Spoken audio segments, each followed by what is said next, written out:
Aries rising. How you doing, Aries? It's 1:11 at time of recording. Ishalama do shalama dialama dialama. Hello and welcome. My name's Chloe.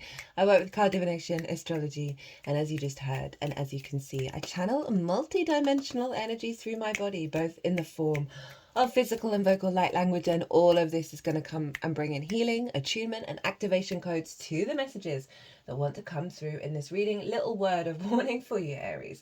So, last summer adopted 2 rescue cats, and one of them I strongly believe is an Aries rising.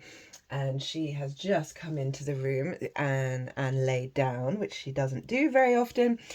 And so there might be a chance that a black cat might appear on the screen as she comes over and wants to have a cuddle. So I'm going to be breaking down some of the energy that's showing up for you. And we're going to be doing the spring equinox, the Aries equinox. We'll get a couple of cards for that. And then a couple of cards for this new moon in your sign, Aries, that happens to be a partial solar eclipse. I've just done the collective reading and it was wild. Some channeling came through that has never happened before, so you might want to go check that out. I've broken down the energy in a lot more detail of the astrology and the intention behind the Aries equinox and behind this eclipse. So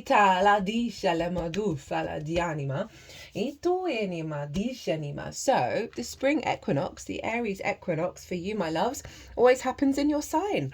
Very powerful, vibrant energy, activation energy, and we're working with this spring equinox imprint up until the Cancer solstice. So we're going to get 2 cards. One, the overall integrated expansive intention of what that energy is up to, and another card of how to work with it. And I read for the rising signs, forgot to mention. And so for those of you who don't have Aries in the first house, look to the house it does fall in your natal chart. Look to the themes of that house, and you want to apply those themes. Okay, so I want these cards. You want to apply those themes as well as all the other meaning you've got going on in the sign of Aries to the messages that come through in this reading, because it will be as if that Aries energy has now energetically moved to the first house. So when I talk about the astrology for the rising sign, it will always still link in. You just got to add on your own natal chart meaning on top of it. For example, I've got Aries up in the 9th. So I'd apply the themes of the 9th, and I've also got my midheaven there, which is a focal point on career. So I'd apply all of that to the messages that want to come through. So all of this energy that we're bringing in is happening in your first house, Aries, the embodiment of self, right? It depends if you've got a day or a night chart, which luminary is providing wisdom to your ascendant, which is your navigator of where to go. But that navigator has its own way of moving through the cosmic waters, which is that Aries rising energy. My nickname for the little lambkin, she's very sweet. I think she's a Libra sun, Aries rising, but I call her the little big mighty one because there's so many cats around here, and she's like on lookout the whole time. She's standing guard the whole time. She's ready to protect her loved ones and her territory. Like that warrior spirit, because you're ruled by Mars, of going out into the world and wanting to experience life for yourself. She disappeared 3 days after we got her and was off on her own adventure to the nearby park, having been told by a lot of cat rescue people that female cats don't go very far. Well, she went to the park and she was gone for 5 weeks. She went on her own little hero's journey. And so this whole big fresh energy, the vibrant energy of spring in the northern hemisphere, we're heading into yang manifestation energy with all of this, right? And we're activating that capacity to instigate from your spark of spirit, the Aries energy. So the first house is the way that you navigate through the world, right? Your embodiment through your actions and your deeds, right? It's your sense of self, your body, your character, and often how other people see you, because because they see that embodiment, that outward expression, rather than what might be going on behind the scenes. So you've got fresh new energy coming in around how you manifest through yourself, through your embodiment, with that spring equinox energy. Itala di shalema dofala di anima, hutufatinima di anima. Now the moon was over in Sagittarius, ilama di alamo, which is your 9th house of perspectives, trining the sun at the exact moment of the ingress. And so there's an alignment here around your perspectives and how you embody them. Right, let's look at the cards and see what wants to come through. So this is the most integrated and expansive intention of the spring equinox, of the Aries equinox, that over the next couple of months up until the Cancer solstice you're working with. So this is through the embodiment of self. What's the agenda of the spring equinox, of how you're manifesting and creating the sense of self in this dynamic? We have the Queen of Wands. How perfect she came up in the spring equinox part of the reading, in the collective reading. So this is your capacity to cultivate your instincts from a place of independence, but guided towards the light with the sunflower. Right? Itala di shalima. I'm using this new deck with the spring equinox energy for so it's interesting. I'm just playing around to see how it shows up on camera, but it's this radiant vibration that is emitting out of you from the heart, right? It seems very central, and the solar plexus. And there's a real sense, queens bring depth, they bring nuance, they bring nourishment to and in this case, to fire, to your instincts, to your embodiment. So this is feeling like self-care, self-love, and a calibration towards that which gives you light, that which helps you grow, right? Because without the sun, we would not grow. So this is the energy, you're cultivating your sense of self, you're bringing in a higher level of nourishment and depth to how you embody yourself. I'm really hearing just self-care over and over and over again, and being very loving in this development of your instincts, right? I know Aries wants to go, but because we've got a queen, which is a more yin in nature, it is wanting you to carve out a bit more space to let things develop. Now, how to work with this energy, and we're going to get the card at the bottom of the deck as well. So this is what to channel to help facilitate that Queen of Wands. Oh, we got the Ace of Swords. New perspectives, divine inspiration, right? Coming back to a fresher clarity of how you perceive and how you then act on that. And interesting, tied in with the moon over in Sagittarius, which I know is a fire sign, but the 9th house for you is, for everyone, is about perspectives. So it's really saying there's a fresh slate coming in. They don't want you to fall into the old programming. You might want to do some meditation to call in that Ace of Swords to see what it wants to tell you. But that's some really fresh new energy coming in. I'm saying, like, it's not the old paradigm, it's not the limiting beliefs, it's not the old ways of perceiving. We are recalibrating to a stronger frequency of the instincts of how you embody that, how you understand yourself. So if you've got some negative self-talk, right, this formation is saying, can we stop that now, right? Talk to yourself from a place of objective clarity. Right,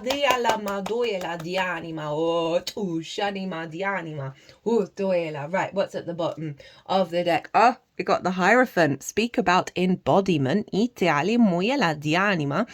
This is about the spiritual journey of this process, the deep learning that you're going to go through of how to embody your instincts from a deeper space that is allowing more of the spiritual part of you to come forward into your sense of value, right? This is your 2nd house of your skills and your tools, and most importantly, how you value yourself and how you bring in regular income. So there's a deeper level of commitment to the truth of your values and the embodiment thereof. And this figure's also talking to others. So this may see, because of this recalibration here, right, you drawing towards you people who appreciate what you have to offer, right? What your skills and your tools are, how you manifest and bring in regular income. But it is causing for a bit of pause and a little and letting things dissolve and letting things come through that may be linked into sort of difficult experiences, right? The Hierophant has this a hand gesture. It's the benediction. It's 2 fingers up, 2 fingers down, right? It's the bridge between the day and the night, right? Right, the yin and the yang of it all, the struggles and the beauty, and how we often need so many of those different types of experiences to come to a deeper truth of what is your core sense of self. And through that experience, we have a higher understanding of our own reality and how to apply it into the 3D. So give yourself space, give yourself grace, and allow yourself to process all the big shifts and changes that are coming through. And there's a heightened level of commitment to your own path, your own sense of value, right? So there's maybe a falling away of a lot of ideas and a lot of instincts that have blocked you connecting to that at a higher level.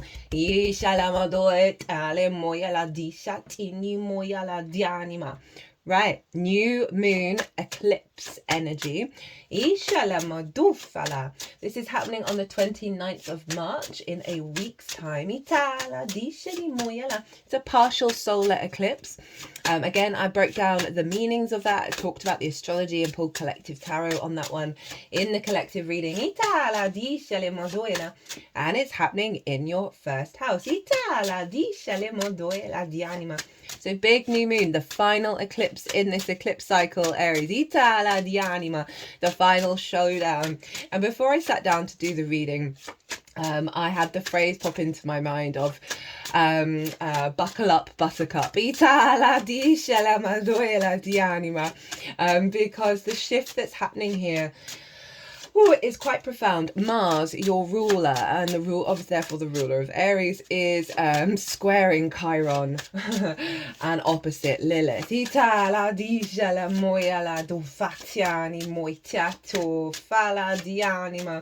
And so Mars is over in your 4th house of your roots and your foundations, your ancestors, both blood and soul lineage, the roof over your head, and the things that you do in private. Okay, you got a bonus card. I've also got the card at the bottom of the deck of with the Lilith opposition over in your 7th house of the other. It's all this energy is being pulled to Mars and then back to the moon. They're in mutual reception with one another. So it is a fresh energy around your intuition, around your motivation, your drive, and your action that's getting you in balance with co-creation with the other, because it can also be source as well as other people in your life. That where there may have been a block around wanting to be in union and wanting to work together through fear of codependency or hyper independence, this is all being stabilized by Mars in your emotional body, in your root system, of wanting to come together in a way that honors both parties.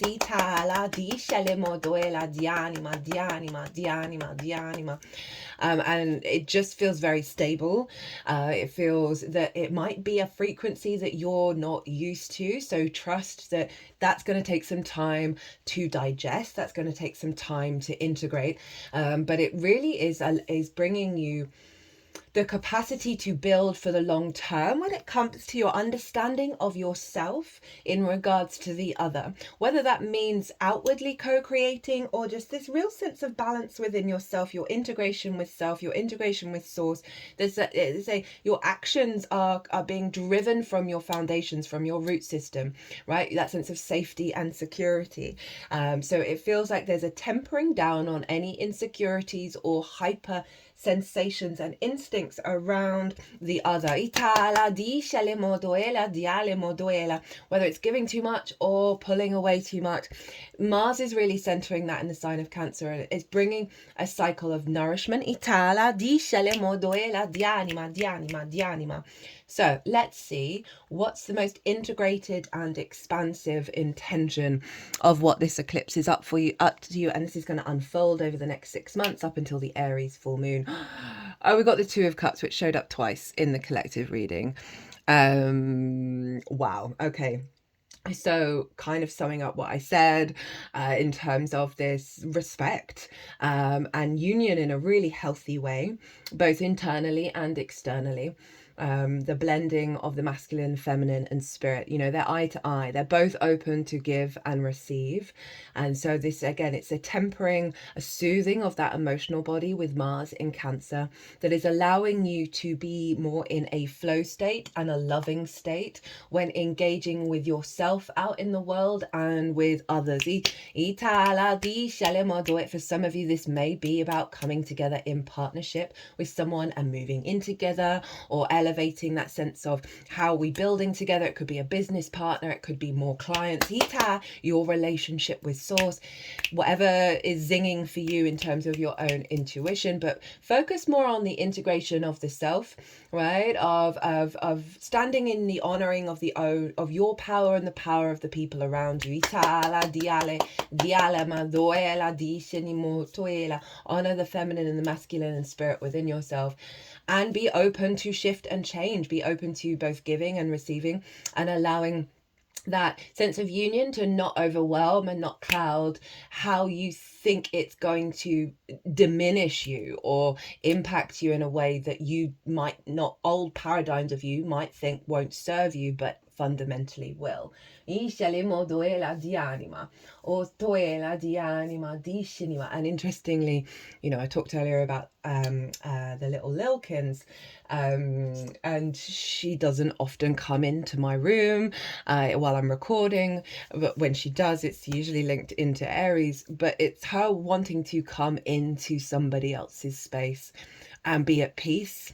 And I think that's the general energy that you're going to start feeling within yourself, of you're no longer being dysregulated, and the desire to connect in a way that doesn't, without expectations, just a simple instinct of connection. That all of that energy came in really loudly in the collective reading as well. And feel at peace and not feel like hyper dysregulated by the other and what the other's doing. Okay, so how to work with this energy? You got a bonus card. We've got the 7 of Wands and the Ace of Cups, and the Ace of Cups also showed up in the collective. Now, the 7 of Wands for me, this figure is on... Whoa. This figure is standing on the higher ground, which means that they're in a good position, right? But I always focus on the face in the Rider-Waite, and this is a little bit of a different image, but the face is very similar. They don't look like they know they're in a good position. They look like they're bricking it, right? They look like this, like, oh God, what am I going to do? How am I even going to survive what's going on? And for me, this is a very core archetypal wound that we're working through, that there's part of us that fundamentally doesn't know our own value, doesn't know that we're in a good position because of the scarcity, the competition, the fear mindset that's out in the world, right? This is the 6 of Wands, which is about victory. And this figure feels like it's got to do battle with those who are victorious, with those who are external, who, and again, it's going into that sense of scarcity, like, of, is there enough space for us all? They're just doing some healing work around the heart, right? This may be you feeling unstable in terms of how you interact with the other, right? And for whatever reason, you may get dysregulated and not show up in your fullest form, right? In your fullest power. So it's highlighting that this is something that we're working through and releasing, because we've got the Ace of Cups, and this is all about peace and calm and overflow. You've got 2 aces showing up in how to work with this energy, which is saying you've got to let go of your past, you've got to let go of the old stuff.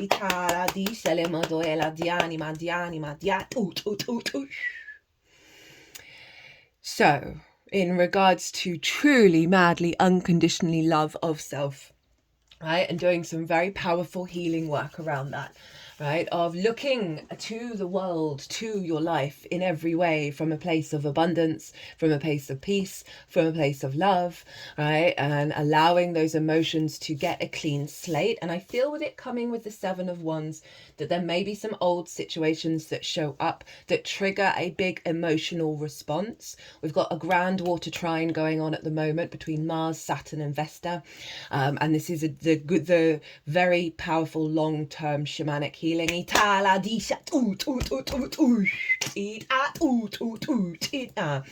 That when you're feeling dysregulated in certain situations, do some really powerful healing work on yourself, because it's being activated in order to be released, to get that emotional body back into a state of serenity. So show up as the Ace of Cups, and if that Seven of Wands shows up in its more negative polarity, allow that peace, that dove of peace, to flow through that energy and do some deep healing. Trust when those more difficult situations show up are part of the massive healing process that we're going through this year. At the bottom of the deck, you can't make it up, we got a Capricorn card. We got the 10 of Pentacles, your life path, your career, your visibility, your reputation, building for the long-term legacy. Trust in this. Focus on that, rather than if there's a wound that comes up and you're like, am I going to care about this in a week, in a month, in a year? Do I want to hold on to this limiting belief of how I see myself, how I see reality? Pull yourself back into that 10 of Pentacles of like, is this serving me in the long term? Can I let this go?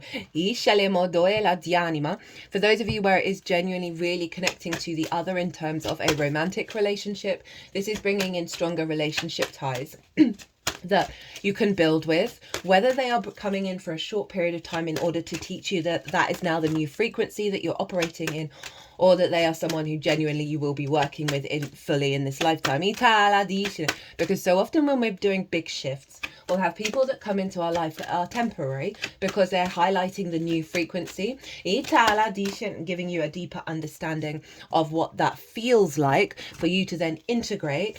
And then those who you're truly we can collaborate with everyone.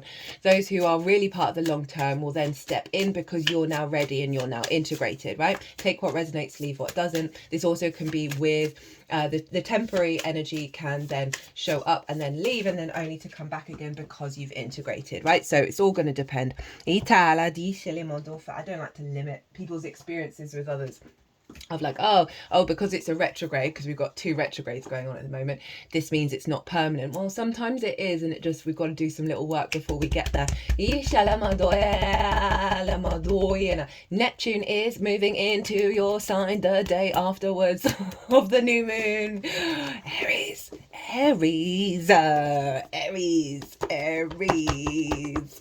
Got to get right with yourself, got to get integral in how you manifest your own reality, because that Neptune transit, the I am, bringing a new reality of the I am, the divinity of how we create our own reality. Got to get right. Got to get right with what truly matters to you, not the bullshit, not the stuff that you're going to get over in a week's time. Right. So we've got 2 oracle cards. I got a new oracle deck specifically for you, Aries. It's called The Hero's Journey. And that is your vibe, right? Of going out into the world, experiencing it for yourself. They wanted me to do the animal first. We're bringing in the animal deck because of the instinct.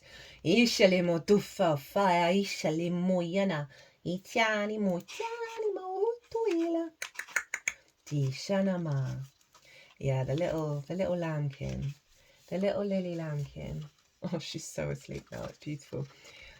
When she's in her true instinct embodiment, she's so utterly primal and in alignment. It is quite phenomenal, given that when she's not in that space, she's a little cutie pie. Like, there's no getting around it. She's cute. People would always save her because she's cute and adorable, right? But when she's in that play mode, when she's out in the wild, like, she's got these big claws and these big ears and these big eyes and these big teeth. Like, she is full instinct mode. Her sister is more calculating in nature than the little Lilkins. So, the card that you've got, the animal wisdom that's coming through for you today, this is combination.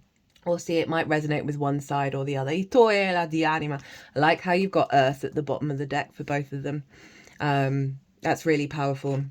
Of like manifesting in the 3D, building in the 3D through your instincts. The dragonfly, master of light, illusion, and the mind.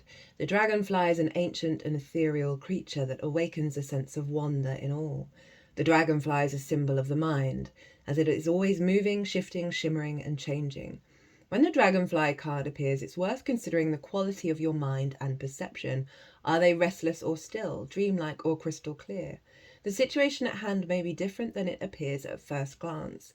The dragonfly reminds us to calm the mind, so the light of wisdom can shine through. I mean, that's kind of summing up the sense of the recalibration back to yourself, that lots of old things are going to come up because they're being released, that can feel more of that illusion energy, more of that sort of distortions. And that's why I'm saying get right with yourself, get clear with yourself about how you want to manifest, because Neptune moving into your sign, what, just wild, Aries, just wild. And getting right with that, Saturn's going to move into your sign as well. That's a really powerful transit where you kind of got to understand cause and effect and, you know, step into a level of maturity. And the more that you work with that energy, integrity for me is the Saturn energy. You know, we've talked about that. It's moved through your 12th, which is one of its favorite places to be. That you get integral with you, like, and really do some soul searching on that, about what does that actually mean to you, will serve you for that whole Saturn transit. It will just release a lot of the difficulties of that Saturn transit. Well in balance, sees clearly, joyful and magical. When out of balance, can't concentrate, busy mind. To bring into balance, focus on the breath. So you're shifting in terms of your perspective of how you embody your own self and your own reality. Right,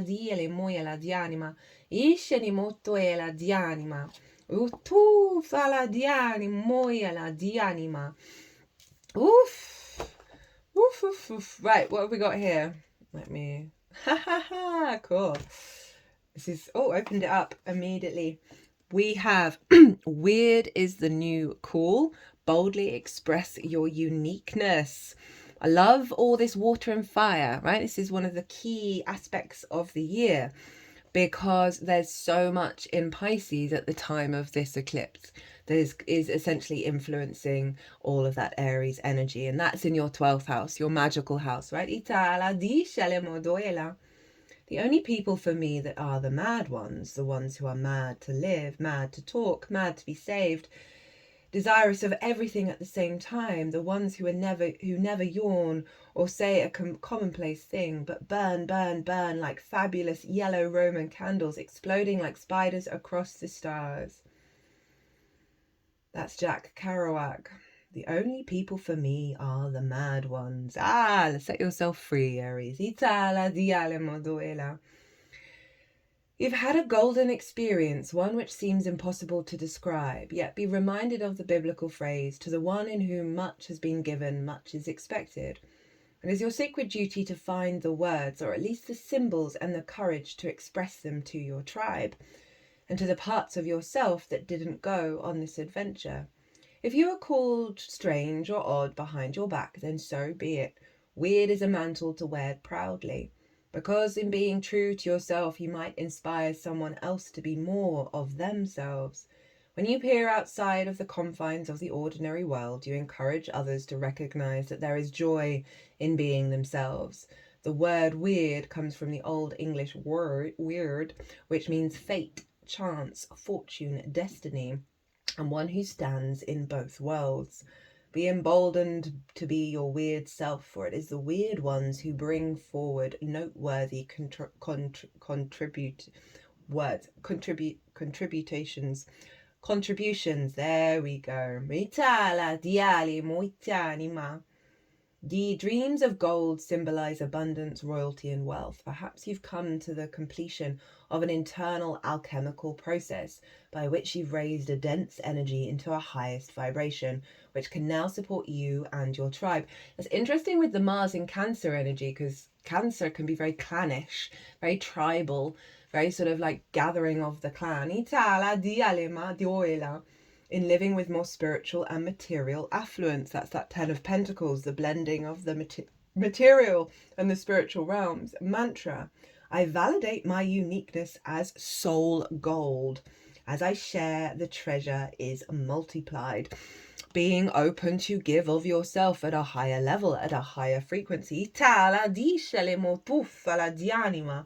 Do it, finding that balance between your unique expression and how you give that to others, letting go of a lot of conditioning around how you're perceived. And it's all about you and your values with this Hierophant energy, the truth of that, the truth of how you embody that. And again, the clarity that wants to come through, right? The figuring out, what are your symbols? What are your words, right? How do you want to fully express yourself and connect with others in a meaningful way? And this card's linked into stage 11, which is the resurrection. Well, Aries, very straightforward. A deepening of union of the self, a cultivating of the self, an elevation of the self that's leading to expansion and capacity to build for the long term in regards to your connection to the other and the world.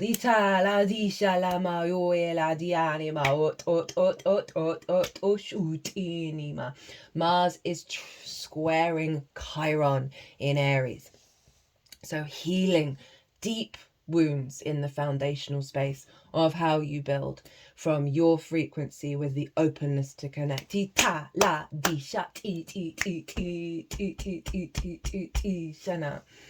going to leave it there, Aries. I hope you enjoyed this reading. I hope it resonated. If it did, hit that like button, leave me a comment. It brings me so much joy. It's always such an honor and a privilege. I cannot express in words in any to the true deepening of my joy of being able to do this. So thank you for holding space with all of this. If you want to deep dive further, either into the spring equinox, the eclipse, or anything else that's going on in your life, my website is everywhere.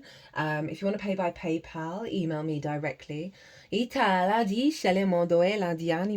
Sending you blessings, sending you support, my loves.